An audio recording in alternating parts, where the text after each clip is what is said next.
I checked into a hotel with 5 floors, but that night, the elevator took me to a 6th. Room 616 wasn't on the map, and once I stepped inside, I was never the same again. Part 1. Room 616 wasn't on the hotel map. I've stayed in dozens of hotels. Big chains, backroad motels, 5-star suites and rat traps with flickering neon signs. But the Eldridge Grand, that one, stuck with me. It was supposed to be a one-night stay. A filler post for my blog. Wander and Wither, you might have heard of it. I hunt down odd places with stories, urban legends, unsolved incidents, clickbait with a bit of soul. The Eldridge was just another half-forgotten blip on the map, but I didn't find a ghost story there. I found something that doesn't fit in the world. The hotel stands just outside a dying mining town. Looked like it hadn't been touched since the 1920s. Big marble lobby, faded red carpets, and chandeliers that buzzed with dying light. It reeked of mold and memory. There were patches of renovation everywhere. Fresh paint clashing against yellowed wallpaper, half-covered scaffolding in the stairway, plastic sheets taped lazily across doors, like they started fixing the place and gave up halfway through. Woman at the desk looked like she'd been carved from dust. Polite enough, but when I asked if the hotel was haunted, she didn't laugh. Just said, "Guests don't stay long enough to notice," and handed me a room key. Not a card, an actual metal key. Room 502. I settled in, took a few photos, drafted some snarky captions about antique bathtubs and carpet stains shaped like body, outlines. I didn't feel anything weird, not at first. No cold spots, no disembodied voices, just silence, an old silence. But the more time I spent wandering the halls, the more I noticed something off. The 5th floor had doors numbered up to 515, then it just ended. No fire exit, no vending machines, no hallway turn, just a blank wall, and a strange humming coming from behind it. I chalked it up to shoddy architecture. Took a mental note to mention the liminal weirdness in my write-up. But that night, I couldn't sleep. The hotel creaked too much. Pipes knocked like someone drumming inside the walls. And somewhere above me, I swear I heard footsteps. But the Eldridge only had 5 floors, right? Around 1 a.m., I gave up on sleep and decided to investigate. Just me, my phone, and my stupid curiosity. I took the elevator back down to the lobby, then back up again. And that's when I noticed it. The panel, the numbered buttons inside the elevator. There were only 5 floors when I checked in. Now, there was a 6th button, faintly lit, covered in a fine layer of dust. No one pressed it but me. The elevator groaned as it moved, like it hadn't been to this floor in decades. The ride was longer than it should have been, like the shaft was stretching upward, trying to reach something it shouldn't. When the doors opened, I was hit with a blast of cold, stale air. The hallway. It wasn't just old, it felt dead. The lights above buzzed, dim and orange, like they were running off dying batteries. The walls were a muted green, peeling in long, curling strips, like shed skin. The carpet was threadbare and damp beneath my shoes. No signs, no art, no emergency exit markers. Just door after door, identical, unlabeled, until the last one. Room 616. It was the only door with a number. Black numerals, faded but legible, screwed into a door that looked wetter than the rest. Yeah, wet, not just old wood. It looked like it had absorbed something, as if it had been sweating, bleeding, or breathing. I walked toward it slowly, my steps muffled. My heartbeat wasn't. Every instinct in me said, turn around. I'm a skeptic. I always have been. I love stories, but I don't believe in them. But this hallway wasn't a story. It was waiting for me. I reached out, just touched the doorknob. It was warm, unnaturally so, And then, just like that, the hallway light behind me flickered and died. The elevator at the far end dinged once. I turned back, ran for it. I hit the button over and over. The light came back on. Dimmer. My phone had no signal, no Wi-Fi, just static and a battery symbol that had dropped from 73% to 2% in seconds. I banged on the elevator door. Nothing. Then behind me, a sound, a click. Metal on wood. I turned slowly. Room 616's door had opened. Just a crack. There was no light inside, no sound, just that thick old hotel smell. A mix of dust, rot, and something beneath it. Something wet. The door creaked wider, on its own, and from within the darkness, I heard something I will never forget. My own voice. It whispered, "Welcome back." Part 2. Room 616 wasn't on the hotel map. I should have walked away, should have turned, pounded on the elevator doors until my knuckles bled, waited for morning, anything but what I did. But there's something about a door that opens on its own. It feels like a dare, like whatever's inside already knows you're coming. So I stepped into room 616. The door creaked shut behind me. I didn't touch it, didn't even hear it latch. It just decided. Inside, everything felt wrong. The dimensions, the air, even time. The room was too big, wider than the hallway should allow. The ceiling hung lower in some places, stretched unnaturally high in others. Furniture sat at odd angles, like it had melted into place, and it was cold. Not hotel AC cold, deep cold. The kind you feel in your bones, like something ancient just breathed on you. My breath fogged in front of me, and every sound, my footsteps, my heartbeat, felt muted, like I was underwater. The windows, there were 3 of them. No curtains, no bars, just tall black panes of glass showing. Nothing. I pressed, my face to the glass. There were no stars, no streetlights, no moon. Just an empty, endless black. It felt like staring into a hole that led straight out of reality. I turned around, tried to laugh, to shake it off. Creepy room, got it. Let's take some photos, make some content, be a professional. That's when I noticed the clock. Old brass sitting on the mantel. Its hands ticked steadily but not forward, backward. The second hand glided in reverse, smooth and silent, undoing time. I reached for my phone. Dead. Completely. I hadn't even used the flashlight. The room smelled of mildew and metal. Not quite blood, but close. I followed the sound of a faint drip into the bathroom. The lights didn't work, but the flicker from the hallway bled in enough to see. There was a bathtub, freestanding, clawfoot. Water dripped slowly from the faucet. Thick drops that landed with a dull plunk, except it wasn't water. It was red, and it didn't swirl down the drain. It sat, coagulating, like it didn't want to leave. Above the tub, a mirror, cracked down the center.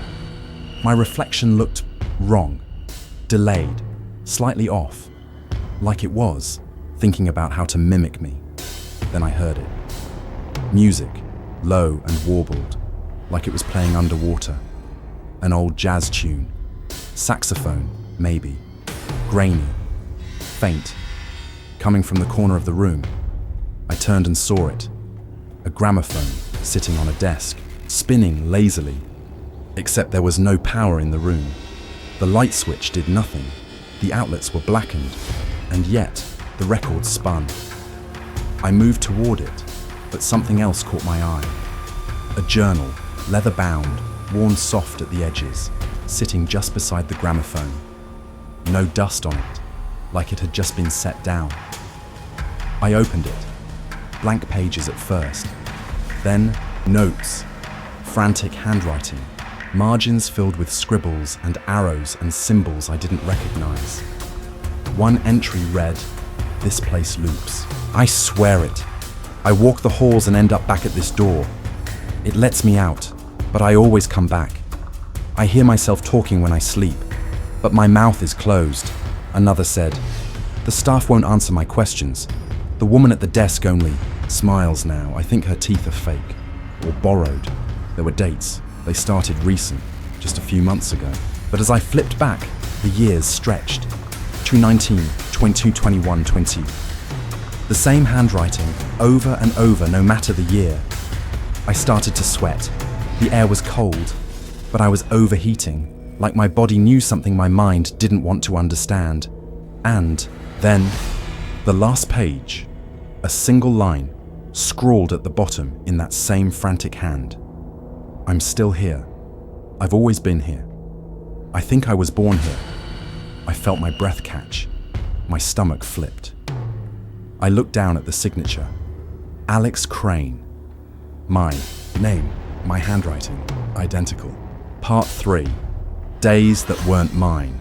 I don't know how many days have passed since I found room 616. It feels like 3. Could be more, could be less. Time's slippery here. The strangest part? I still haven't left the hotel. I've tried. Multiple times. Packed up, headed down to the lobby. But something always shifts. One time, the elevator doors wouldn't close. The next, the lobby was different, empty, antique, as if I'd stepped into a wax museum left to rot. The front desk clerk, Martha, swears there's no 6th floor. She says it like she's reciting a script. Eyes blank, smile plastic. 5 floors, Mr. Crane. You must have been dreaming. But I wasn't. I know I wasn't. I had footage. I remember recording every inch of that hallway. I uploaded it to my laptop, started scrubbing through the files, and it's just gone. Room 616 isn't in any frame, not the hallway, not the door, not the room. My camera still has the files, but they're corrupted, glitched beyond repair. Just static and whispers that make my stomach churn. And the worst part, I keep waking up in clothes I don't remember owning. Yesterday, it was a grey 3-piece suit, tailored, smelled like mothballs and cologne. Today, it's an old bellhop uniform, brass buttons, bloodstain under the collar. When I asked Martha about it, she looked me straight in the eyes and said, "You're always well dressed, Mr. Ellison. You've got a reputation to maintain. Mr. Ellison. Not Crane." At first, I thought she'd made a mistake, but then the others started saying it too. Guests, staff, even a child in the hallway whispered it as I passed. He's back. The manager's back. The manager, I tried correcting them, of course. "I'm not Mr. Ellison," I said. "I'm Alex Crane. I'm a travel blogger." They just smile, or laugh like I've made a joke they don't understand. One man, older, trembling, eyes sunken, pulled me aside in the lounge and said, "You died in 53, didn't you? Or was it 67 this time?" He wouldn't answer any more questions, just shuffled off, mumbling, "They don't let you leave." I needed proof. Something solid. So I went back to the lounge, hoping to find answers. That's where I saw it, a photo, framed in tarnished brass, labelled Eldridge Grand Hotel Staff, 1927. It was black and white. Everyone in uniform, proud smiles. Martha was in it, younger, barely different. But what made my blood run cold was me. I was in that photo, standing at the center, hands behind my back, wearing a suit, wearing a name tag. The placard read, "Ellison, Hotel Manager." I backed away, knocked over a lamp. No one turned, no one reacted, like I didn't exist. Or worse, like I'd always been there. And the longer I stay, the more things shift. The walls change color. The floor warps beneath my feet. Sometimes I'll walk down one hallway and end up in another wing of the hotel without turning a single corner. And the mirrors. God, the mirrors. I don't look in them anymore unless I have to. Because last night, I did. In the hallway outside room 302, I caught my reflection. And there were two of me, side by side in the glass. One was me, disheveled, scared, clinging to reality. The other was different. He wore a suit, hair slicked back, calm. His hands were behind his back. He stood tall, confident, and the name tag on his chest, manager. He smiled at me. I didn't smile back, but in the reflection, we both did. Part 4. The Paper People. I should have left. I've said that to myself a dozen times now, whispered it like a prayer I no longer believe. But this morning, I woke up in room 616. I don't remember walking there. I don't remember choosing it. But I opened my eyes, and the ceiling above me was green, that same faded, nicotine-stained green. And the walls, they'd changed. Every inch of them now covered in photographs. Hundreds, thousands, not hung, not framed, padded like insulation. Old, curled black and white photos, faces I didn't recognize until I did. There was Martha behind the front desk, the old man in the lounge, a child holding a key far too big for her hand. And then there was me, not just one photo, dozens, each one older than the last, yellowed, fragile. Some showed me standing with hotel staff from the 1940s, others in a chair, asleep, or smiling, or weeping. One showed me nailed to the wall with my own shadow. I moved to peel it off, but the photo tore at the edge, and beneath it was skin. Not wallpaper, not plaster, skin. I stumbled back, heart pounding, and that's when I saw them, the guests. They were in the room with me. I hadn't noticed at first. They stood still as statues until I blinked. Then they moved, slow, stiff, unnatural, like puppets without strings. Their limbs folded oddly, knees creaking backward, elbows cracking forward. Their skin was paper thin, literally, wrinkled, translucent, creased like origami. And when they turned their heads, it was with a sound like flipping pages. One woman approached me, hair falling in long strips like torn ribbon. Her lips were cracked, folded, over themselves like envelope flaps. She leaned in and whispered, "He's not supposed to know yet." Then her eyes, blank and unblinking, filled with tears of ink. I ran. I don't remember choosing a direction, just fled into the hallway. But the moment I passed the threshold of 616, everything changed again. There was no hallway, just doors, identical, endless, spaced evenly in both directions, disappearing into shadow. Each had a number, each had a keyhole. And when I opened one, I didn't step into a room. I stepped into a version of my life. One door opened onto a version of me still living in Chicago, married, successful, never having left the city. Another showed me old, broken, living in a single-room apartment, littered with notebooks and torn photos. Another still. I was in a hospital bed, eyes glazed, tubes snaking from my arms. Every time I closed a door, another appeared. One door opened into a funeral. I stood beside my own casket. The mourners were paper thin, heads bowed. But when I turned to look at the corpse inside the coffin, it wasn't me. It was the manager version, the one from the mirrors. He was smiling, eyes open, and he blinked, slammed the door. Breathing heavy, I kept walking. One door, 2 doors, 30. The corridor never ended. Each version of me twisted slightly from the last. Some doors led to impossible places. An empty ballroom where blood rained from the ceiling. A dining room where guests feasted on suits made of skin. One room had no gravity. I floated there, surrounded by still photos, each showing me mid-screen. I was losing it. Until I found the final door. It was different, smaller, older, made of blueprints.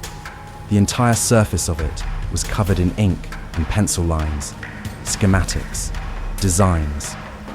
It was the hotel, a diagram of its foundation, its guts, its bones. But where room 616 should be, there was no room, just spirals. Spirals drawn over spirals, tangled, unnumbered, bleeding off the page. I touched the doorknob, and it was warm, too warm. And when I opened it, I didn't step into another life. I stepped into the blueprint itself. It was alive. The air smelled like scorched paper and metal. The floor beneath my feet shifted, sketching itself as I walked. Walls grew from nothing. Stairs blinked into existence. Ink spilled from the ceiling like rainfall. I could see words forming mid-air, floating.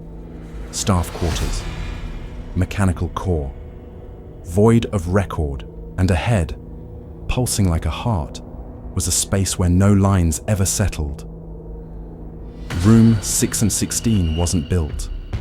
It wasn't drawn. It wasn't planned. It grew like a tumor.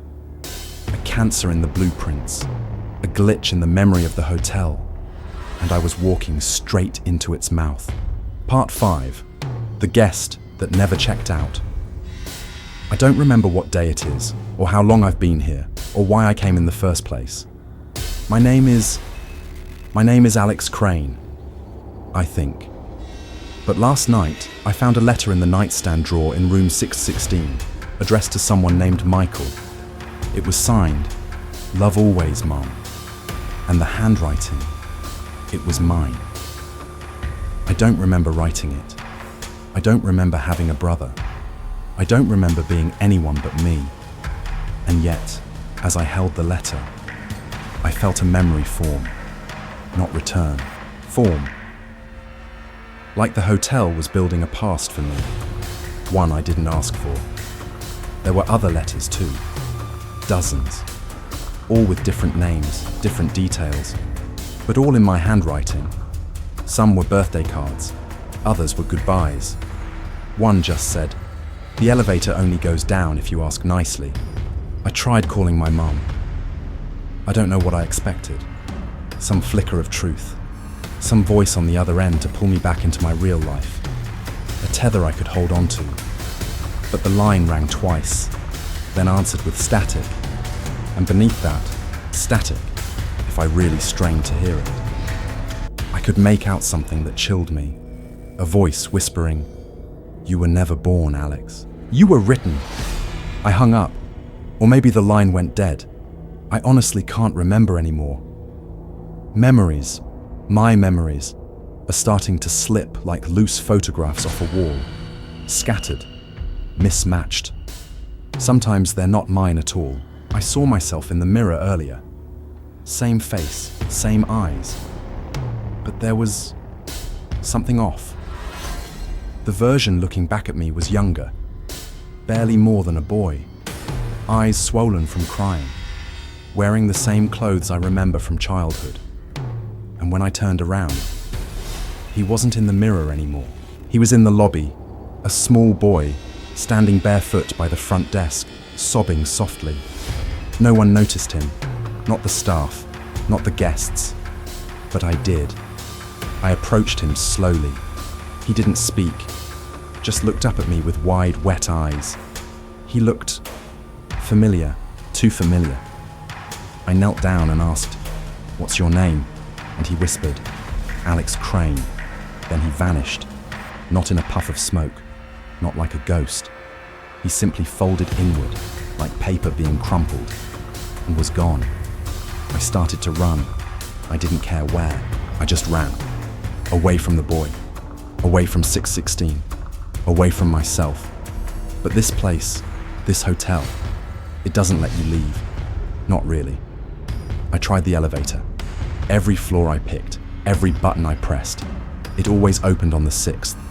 I tried the stairwell, 6 flights down, and I found myself outside room 616 again.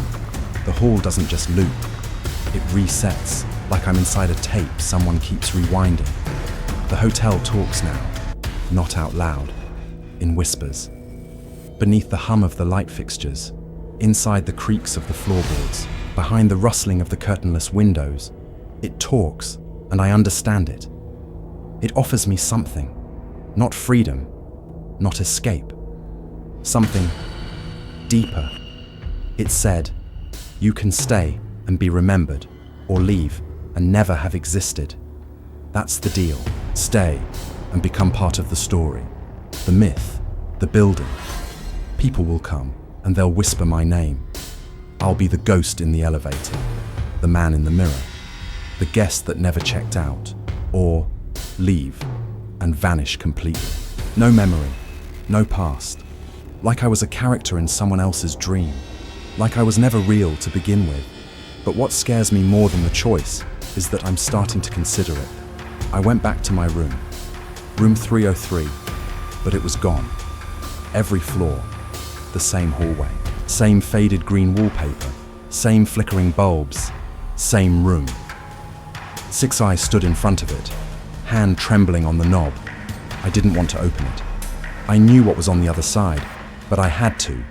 I pushed the door slowly, and there it was. Room 616, exactly as I left it. Only, the bed was made, pillows fluffed, sheets perfectly tucked, like someone was waiting for me, or like someone had already arrived. And there, in the bed, was me, not asleep, still, eyes open, watching. My chest stopped moving. I realized, in that moment, what I'd become, what I'd always been.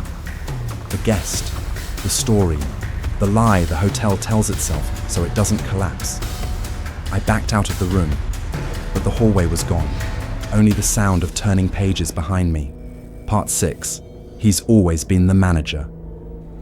I've stopped asking what's real, because the truth is, everything here is, and everything isn't, all at once. I don't sleep anymore, not because I'm afraid. Not anymore. It's because the hotel doesn't need me to sleep. Not now. Not as the manager. Yes, that's what I am now. Not a guest. Not a blogger. Not an interloper poking into cracks I didn't understand. I've always been here. I remember now. Or rather, the hotel remembers for me. My name was Alex Crane once. A visitor. A nobody. But the Eldridge Grand doesn't let stories end.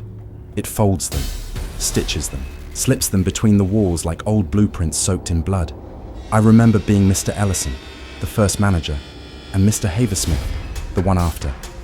Names don't matter here. Roles do, and the role must always be filled.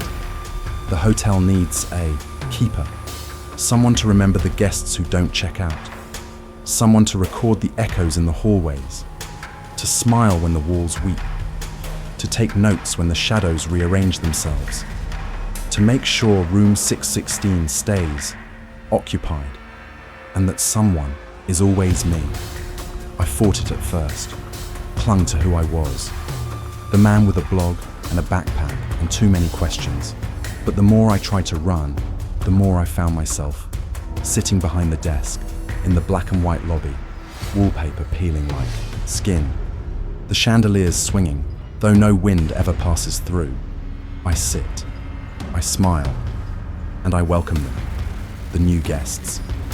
Some arrive dripping wet from the stairwell that shouldn't exist. Others wander in through the boiler room, dazed and dusty. A few never even leave their beds, trapped in dreams the hotel has stitched together from other people's regrets. But they all ask the same thing. I thought this hotel only had 5 floors. And I nod, like I've done this 1,000 times. Like I remember them, even if they don't remember themselves. There are moments now, moments where I forget I was ever anyone else. I sign my name as manager. I write letters to guests who haven't arrived yet. I maintain the records, and I mean that literally. I found the old ledger deep in the filing room. Its pages were made of skin, its ink warm and pulsing. Names carved, not written. I saw mine, Alex Crane, and below it, property of the Eldridge. That's when I understood. The hotel doesn't trap you, it recruits you, it selects you, and once you're chosen, you don't leave. You can't, because you're woven in, a seam in the walls, a whisper in the hallway. Sometimes I hear myself laughing from a room down the hall I haven't entered in decades. Sometimes I see myself, younger, confused, stepping out of the elevator, and I watch him wander, just like I did, and I do nothing. Because that's how it works. The hotel feeds on the loop. Each version of me plays its part, a puppet with fading strings. Last night, I watched a guest try to leave. She ran down 5 flights of stairs, only to find herself on floor 6. I greeted her, told her the storm outside was bad, that she was safe here, that she had a reservation under her name, and the room was ready. Room 616. She looked at me like I was lying, but I wasn't. The room is always ready. The mirror behind the desk doesn't show my face anymore, just a door, slightly ajar, and sometimes something breathing behind it. Earlier today, I walked past room 616 and heard music playing, soft, crackling jazz. Same as before. The door opened just a crack. Inside, the bed was made, and a man was sitting at the desk, writing. He looked up at me and smiled. It was me, but not me. The version that came before, or the one after, or the one I'll become. Time doesn't move forward in this place. It folds. It rewinds. I sit at the desk now, wearing the same uniform, the one with the brass buttons and faded embroidery. The name tag says, Manager, that's all it ever says. The elevator dings. Doors open. Footsteps echo softly across the tile floor. New traveler, confused, dazed, looking around at the chandeliers and the velvet wallpaper like they don't belong to the century he left behind. He approaches the front desk, his brow furrows, and he asks, Sorry, I didn't know there was a 6th floor. I smile, lean in gently, and say, There always has been. And that concludes our chilling tale of room 616. The stories of the Eldridge Grand may be forgotten by time, but they'll haunt your thoughts for days to come. If you enjoyed this spine-tingling journey, be sure to hit that like button, share this with your fellow thrill seekers, and don't forget to subscribe for more eerie adventures. Turn on notifications so you never miss a tale from the other side. Until next time, stay curious and stay safe.